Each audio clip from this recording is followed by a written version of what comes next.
है, और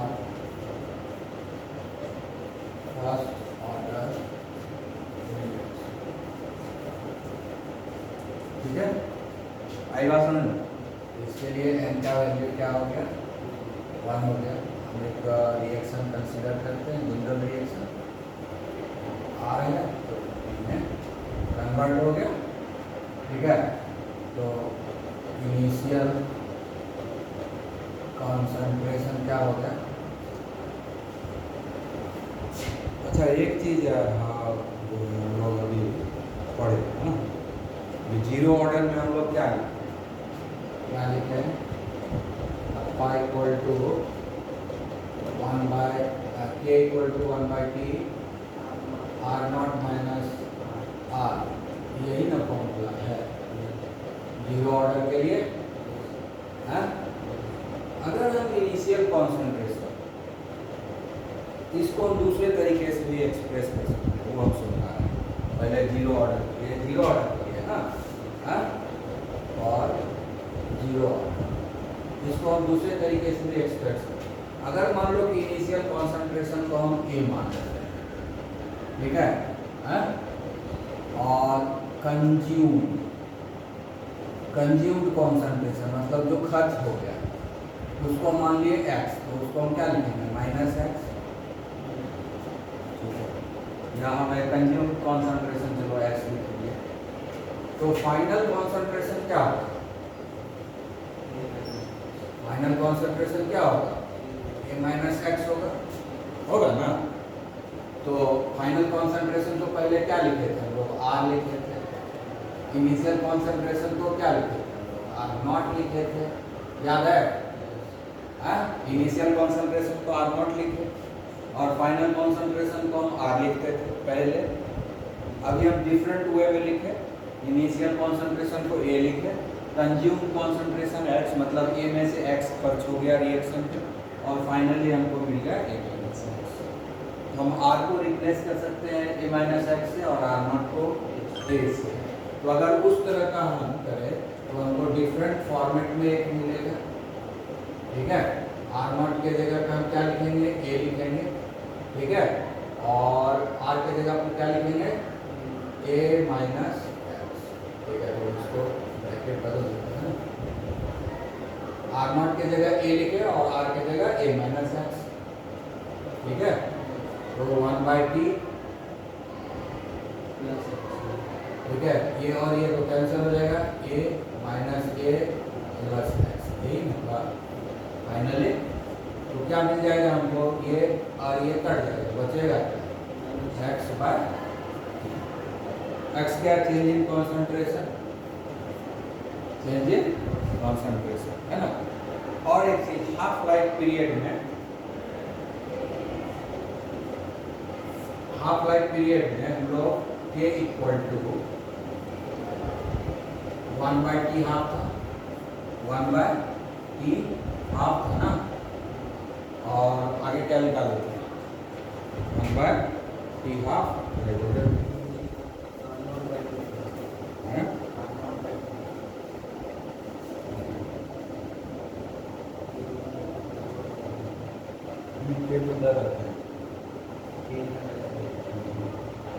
हो गया आर नॉट, क्या निकालेगा, देखो reaction equal to t half हो गया, टी हाफ इधर ले लेते हैं, यहाँ पर आर नॉट बाई 2 है ना, आर नॉट बाई 2, हाँ, r naught by 2 t half k equal to यही आया था, हाँ। तो यहाँ पर और इसी को फिर रीअरेंज कर दिए थे, तो हो गया था t half equal to r naught by 2 k, यही तो फाइनली हम लेकर आए थे, हाँ। तो इस क्वेश्चन से क्या पता चल रहा है कि टी हाफ जो है directly proportional to r naught, यानी जो है हाफ लाइफ पीरियड जो होता है जीरो ऑर्डर के लिए वो directly proportional to the concentration होता है, ये आता है क्वेश्चन। ठीक है, prove that for half life period in a zero order reaction half life is directly proportional to the initial concentration of the reactor। ठीक है, half life period is directly proportional to the initial concentration of the reactor। ये proof करने के लिए होता है। आया समझ में? हाँ, ये एक पार्ट छूट गया था इसलिए हम बता रहे हैं। समझ गया? हाँ, और जीरो ऑर्डर के लिए ये हम सबको डिफरेंट फॉर्म में यह तुम एक्सप्लोर कर सकते हो। हाँ, इसको भी अगर x के फॉर्म में देंगे तो r0 के जगह x लगा, r0 के जगह क्या लगा, a लगा देंगे। हाँ, तो r0 को हम रिप्लेस कर सकते हैं ना, p half is proportional to a initial concentration, और इसको हम लोग लिख सकते हैं ना p half equal to r0 के जगह क्या हो गया, a/2a। ये भी तुम्हारा एक नया फॉर्मेट है ना। अभी कितना चेंज हो रहा है कॉन्सेंट्रेशन में, उससे जीरो ऑर्डर के लिए कोई मतलब नहीं हाफ लाइफ के लिए, वो सिर्फ इनिशियल कॉन्सेंट्रेशन के ऊपर डिपेंड करता है, उसके बाद के किसी कॉन्सेंट्रेशन से उसको कोई मतलब नहीं है। समझ में आ गया ना? तो ये प्रूफ हो गया half life period is directly proportional to the initial concentration of the reactant for zero order reaction. ठीक है, ये प्रूव करने के लिए आता है। ठीक है, कोई दिक्कत नहीं, समझ गया ना इसको?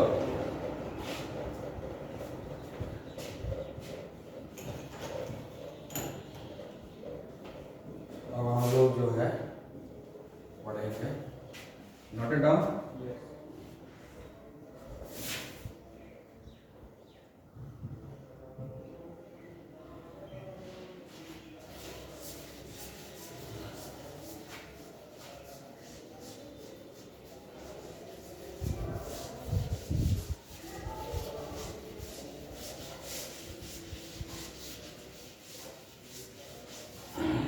इनिशियल कॉन्सेंट्रेशन को दो तरह से लिख सकते हैं, ए लिखें या r0 लिखें, यही ना?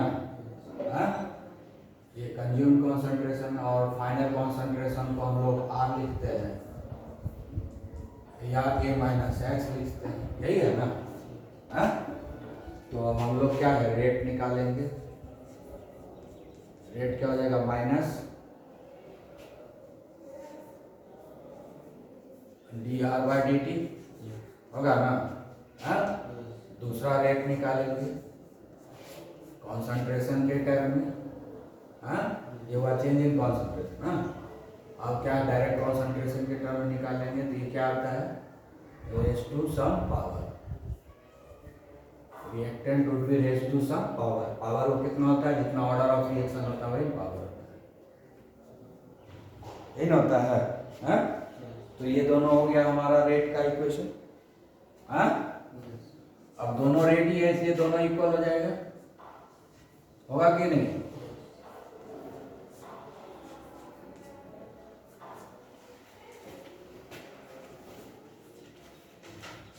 ठीक है। हाँ,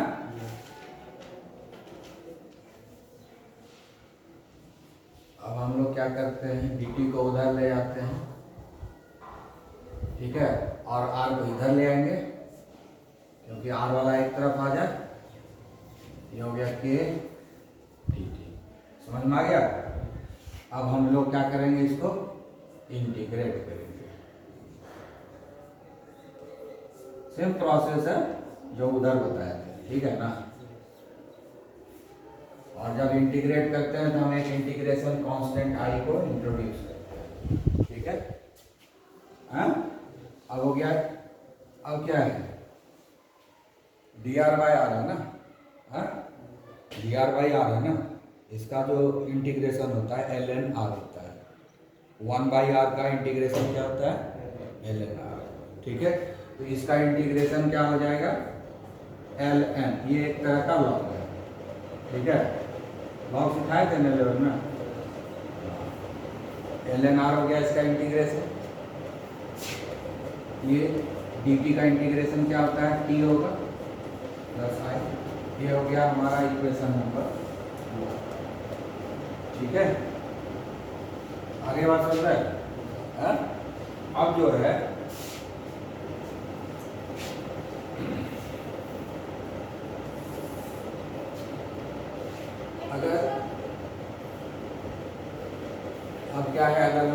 वैल्यू 0 ले लेते हैं, अगर t का वैल्यू 0 ले लेते हैं, ठीक है, t का वैल्यू 0 ले लेते हैं, तो नेम रोल नंबर से एंट्री क्या हुआ है ना, अगर t का वैल्यू 0 ले लेते हैं तो हमारा जो कॉन्सेंट्रेशन है, फाइनल कॉन्सेंट्रेशन क्या हो जाएगा, इनिशियल कॉन्सेंट्रेशन हो गया, यही ना होगा। अगर t को 0 ले लेंगे तो मतलब क्या होगा, इनिशियली है रिएक्शन स्टार्ट हो रहा है, तो जब रिएक्शन स्टार्ट हो रहा है तो उसमें कॉन्सेंट्रेशन क्या होगा, R0 होगा।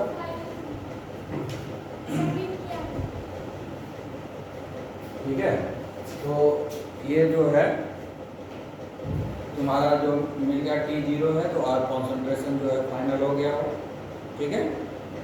अब जो है इसमें देखना क्या है कि इसको इंट्रोड्यूस करेंगे ना, अब क्या होगा, अब इसको इंट्रोड्यूस करेंगे, ये क्या हो जाएगा, ln R के जगह हो गया R0 होगा ना, ये इंटू 0, t का वैल्यू 0 और प्लस यही ना होगा, तो ये तो 0 हो गया, तो क्या हो जाएगा, I equal to minus ln R0, यही ना आएगा। ये हो गया हमारा इक्वेशन नंबर, ये हो गया इक्वेशन नंबर 2, ठीक है, आई बात समझ में। अब जो है इक्वेशन नंबर 1 और 2 से निकालेंगे, फ्रॉम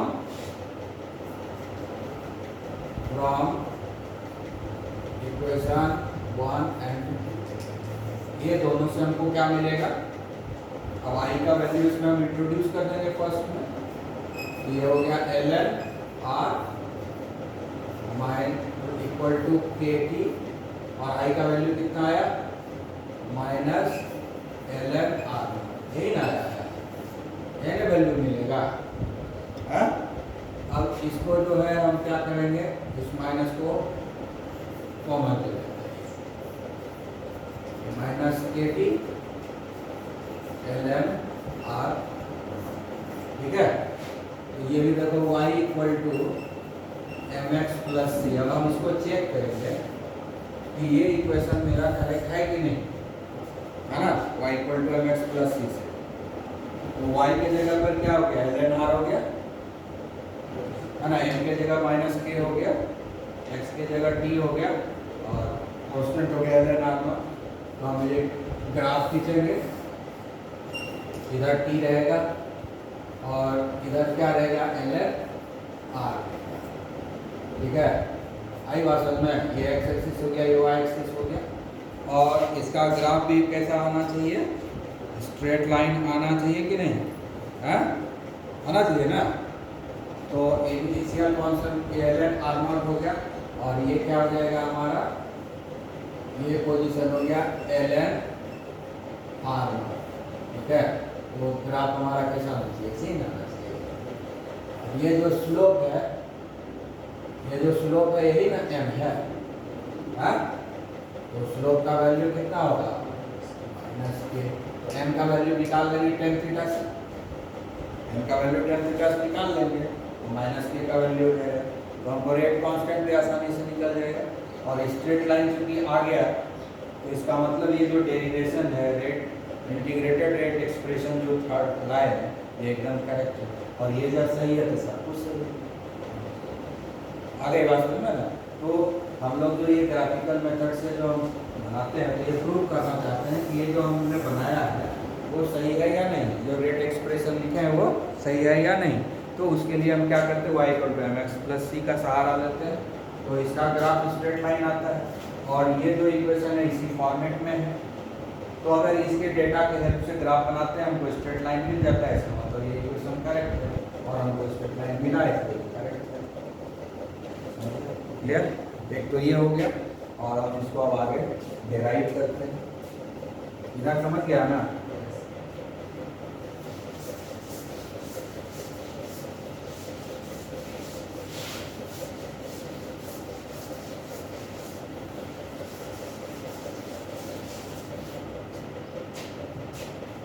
तो हम हम लोग यहां से बढ़ेंगे,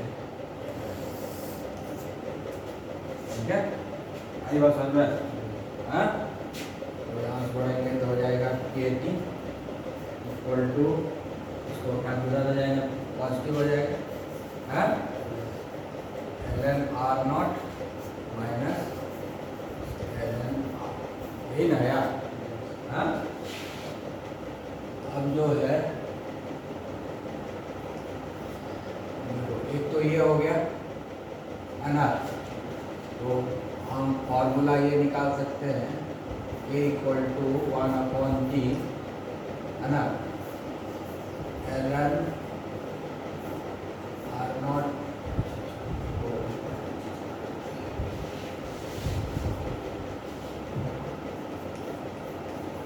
टी इक्वल टू, चूँकि ये दोनों लॉग है ना, ये दोनों लॉग है ना, तो दोनों के बीच में माइनस है, तो क्या हो जाएगा, डिवीजन हो जाएगा, तो हो जाएगा एल एन आर नॉट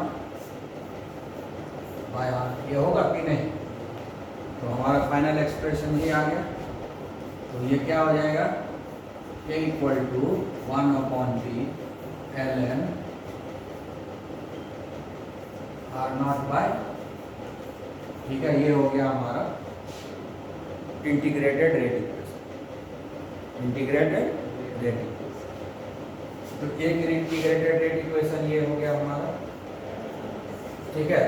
इसको और दूसरे फॉर्म में भी कर सकते हैं, k equal to l n को हटा के एल ओ जी इंट्रोड्यूस करेंगे, लिख देंगे 2.303 से मल्टीप्लाई कर देते हैं, क्योंकि इसका वैल्यू देखना थोड़ा आसान होता है। ये हो गया integrated equation, rate equation for first order reaction. आइए बात समझ में, हाँ, क्लियर? तो ये भी हमारा हो गया रेट एक्सप्रेशन, है ना। अब देखो इससे भी एक एक्सपोनेंशियल फॉर्म में निकलेगा, इससे हम निकाल, ठीक है। इससे अब देखो क्या होगा, ये एल एन को हटा देंगे, ये एक्सपोनेंशियल पर पावर हो जाएगा, एक्सपोनेंशियल पर पावर हो जाएगा, तो अगर तो ये हो जाएगा आर नॉट अपॉन आर, ठीक है, equal to e to the power,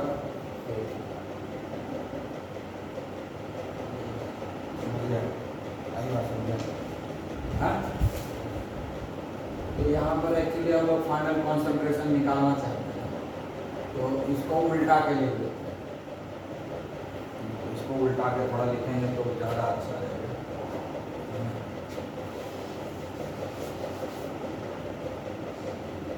इससे इसको निकालेंगे कि T equal to minus l n r by r, उल्टा देने के माइनस आ जाएगा ना, आएगा कि नहीं? तो ये पहले आ जाएगा, ये बाद में चला जाएगा, ठीक है, आया बात समझ में? हाँ, तो हो जाएगा minus k t l n r upon r naught लिख सकते हैं, लिखेंगे ना।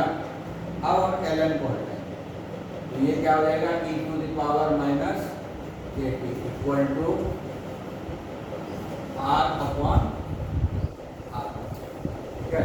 तो फाइनली हमारे पास क्या आ जाएगा, या कि इधर मल्टीप्लाई हो जाएगा, तो final concentration equal to initial concentration into e to the power minus, ये भी हमारा एक रेट एक्सप्रेशन, एक्सपोनेंशियल फॉर्म में ये रेट एक्सप्रेशन हो गया, यही बात समझ में, ठीक है।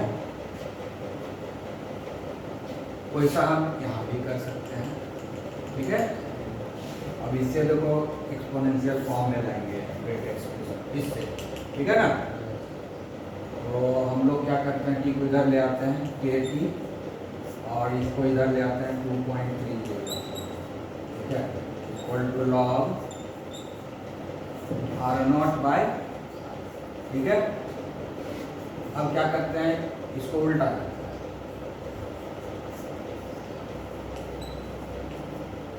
ये हो जाएगा minus log r upon r, ठीक है। उल्टा करने से माइनस होता है, ये हमको ध्यान में रखना है, ठीक है।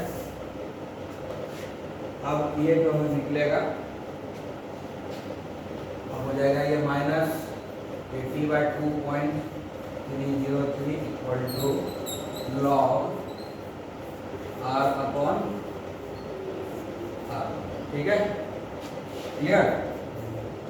अब हम लिखेंगे आर, अब हो जाएगा हमारा e to the power minus k t, e नहीं होगा, ये होगा 10 टू द पावर, लॉग है ना, तो लॉग में जो ये पावर होता है वो 10। ये कहाँ पर काम होता है, जहाँ हमको लॉग टेबल नहीं आएगा, नहीं है, तब हम इसको यूज करेंगे, बिना लॉग टेबल यूज करेंगे।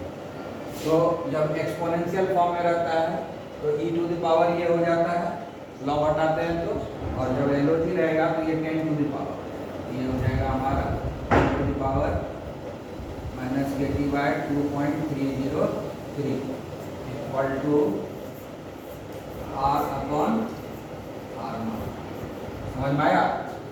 हाँ, तो फाइनली आर इक्वल टू क्या हो जाएगा, r naught into 10 to the power minus k t by 2.303, ठीक है। और आसानी से निकल जाएगा, 10 के ऊपर पावर रहेगा तो, है कि नहीं। तो इतने तरह का जो है फॉर्मेट होता है फर्स्ट ऑर्डर रिएक्शन, ठीक है। इतने तरह का फॉर्मेट फर्स्ट ऑर्डर रिएक्शन, समझ में आ गया? हैं? अब लोग हाफ लाइफ पीरियड के लिए देखेंगे, पॉज करो।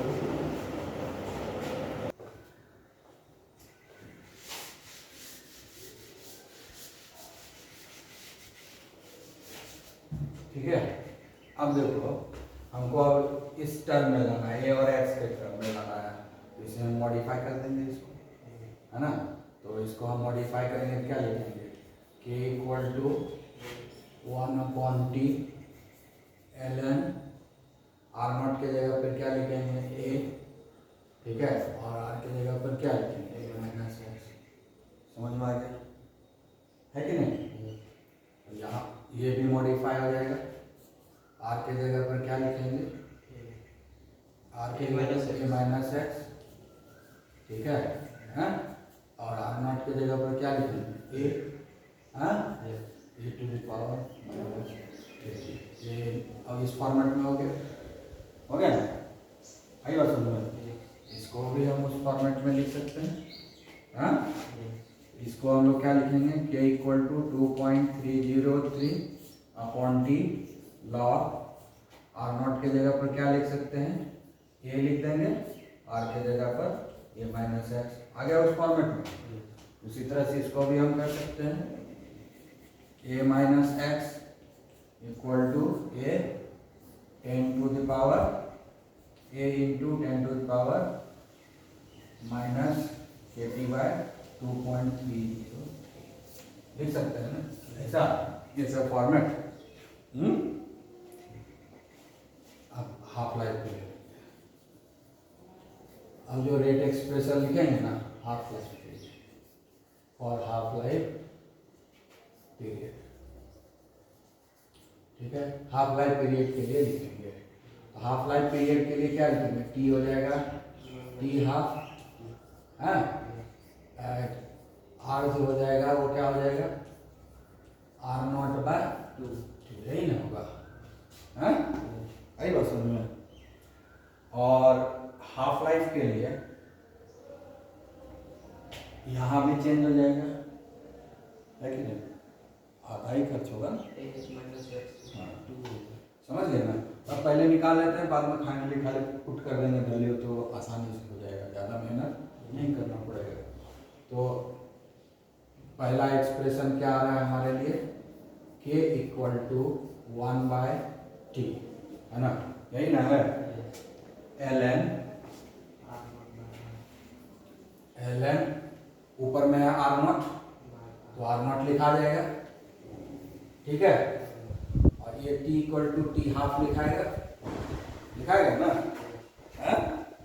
और आर के लिए क्या लिखाएगा, आर नॉट बाई 2, ठीक फाइनली के इक्वल टू क्या आएगा 1/t½ ln, ये और ये कैंसिल हो जाएगा, 2 ऊपर चला जाएगा ln2।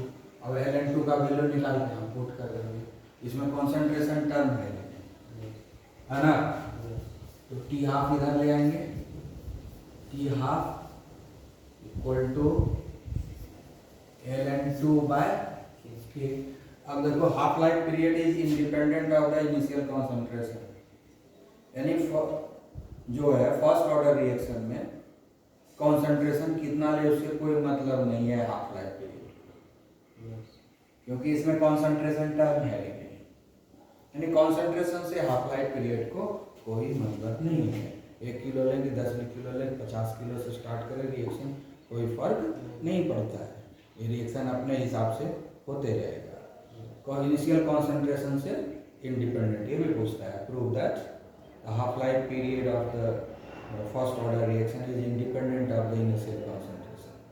तो दिख गया यहाँ पर ये t½ for the first order reaction is independent of the initial concentration of the reactor. ठीक है, आई बात समझ में? अब इसमें ये और x किसी चीज़ का जरूरत नहीं, कॉन्सेंट्रेशन नहीं है, तो क्या करेंगे? ठीक है, और फिर हम जो ये तो एक्सपोनेंशियल फॉर्म में किए तब ना, अब हम इससे करते हैं। इधर क्या है, ये इक्वल टू 1/t½ ठीक है, log r0 के बदले क्या लिखेंगे 2.303 लिखेंगे, हाँ 2.303/t½ हो गया, r0 के बदले तो r0 ही लिखेंगे, और r के बदले क्या लिखेंगे r0/2। ठीक है, t½ इधर ले आते हैं, ये हो जाएगा 2.303/k log, ये r0 कैंसिल हो जाएगा और 2 जो है ऊपर चला जाएगा log 2। ठीक है, t½ इक्वल टू 2.303/k और log 2 का वैल्यू जो होता है ना